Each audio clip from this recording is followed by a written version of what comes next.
안녕하세요. 여러분의 농사 고민을 해결해 드리는 대동이입니다.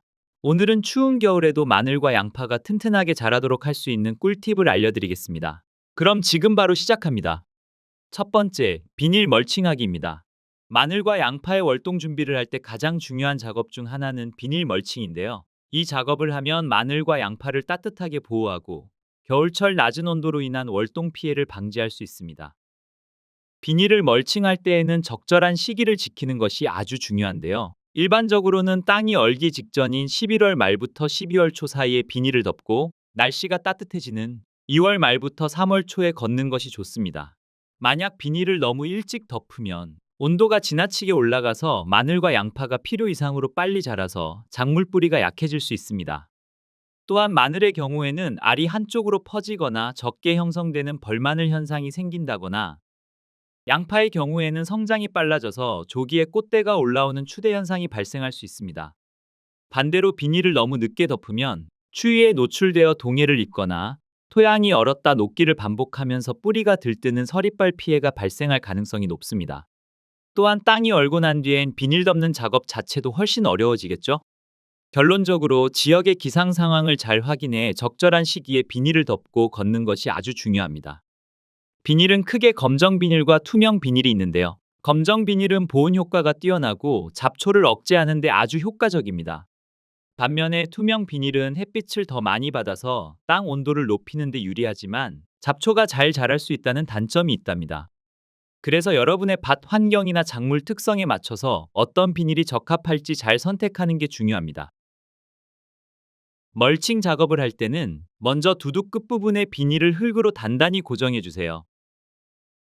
이때 흙이 부족하면 비닐이 바람에 날릴 수 있으니까 흙을 충분히 올려주는 것이 중요합니다. 그리고 비닐을 기계나 손으로 펼친 다음 비닐 양쪽 끝을 흙으로 덮어서 고정합니다. 바람이 많이 부는 지역이라면 비닐 가운데에도 흙을 덮어서 한 번 더 고정하면 더 튼튼하게 자리 잡을 수 있어요. 이렇게만 하면 비닐 멀칭 작업 어렵지 않게 성공할 수 있습니다. 두 번째, 배수를 잘 관리하고 뿌리를 흙으로 덮어주는 것입니다. 겨울철에는 아까 말했던 것처럼 땅이 얼고 녹는 과정에서 뿌리가 솟구쳐 올라오는 서리빨 피해가 자주 발생하는데요. 이를 방지하기 위해서는 밭에 물이 잘 빠지도록 고랑을 깊게 파두는 것이 좋습니다. 또한 가뭄이 아닌 경우에는 물을 자주 주지 않는 것도 아주 중요합니다. 또한 서리빨 피해로 인해 뿌리가 땅 위로 솟구쳐 올라온 마늘이나 양파는 바로바로 땅에 잘 눌러주고 뿌리 부분이 땅에 완전히 묻히도록 흙을 덮어야 피해를 최소화할 수 있습니다. 세 번째, 겨울병의 충 방제하기입니다. 겨울철에 마늘과 양파에 자주 생기는 병의 충을 예방하는 것도 아주 중요한데요. 겨울철 특히 주의해야 하는 병의 충에 대해서 자세히 알려드릴게요. 먼저 양파 녹균병입니다. 양파 잎에 노란 반점이 나타나고 점차 말라 죽는 양파 녹균병은 양파에 가장 흔하게 생기는 병 중 하나인데요. 특히 비가 자주 오거나 안개가 끼는 습한 날씨에 잘 생기는 경향이 있습니다.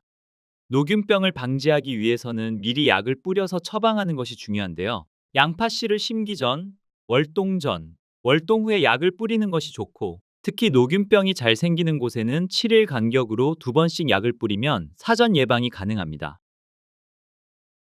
두 번째로 고자리파리인데요.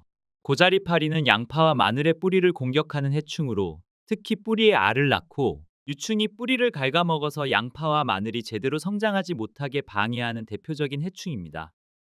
이 벌레를 예방하기 위해서는 양파나 마늘을 땅에 심기 전에 미리 약을 뿌리는 것이 좋고, 봄이 되기 전이나 3월 초쯤에 약을 한 번 더 뿌리면 알을 박멸할 수 있습니다. 만약에 완전히 썩지 않은 비료를 사용하게 되면 고자리파리가 더 많이 생길 수 있으니 주의해 주세요. 자, 여러분, 겨울철 마늘과 양파 관리 방법 어떠셨나요? 잘 이해되셨나요? 지금부터 알려드린 비법만 잘 따라하면 추운 겨울에도 건강하게 마늘과 양파를 키울 수 있을 거예요. 유용하게 보셨다면 구독과 좋아요 눌러주시고 궁금한 점은 하단에 댓글로 남겨주세요. 다음에도 유용한 농사 정보를 들고 찾아오겠습니다. 그럼 안녕!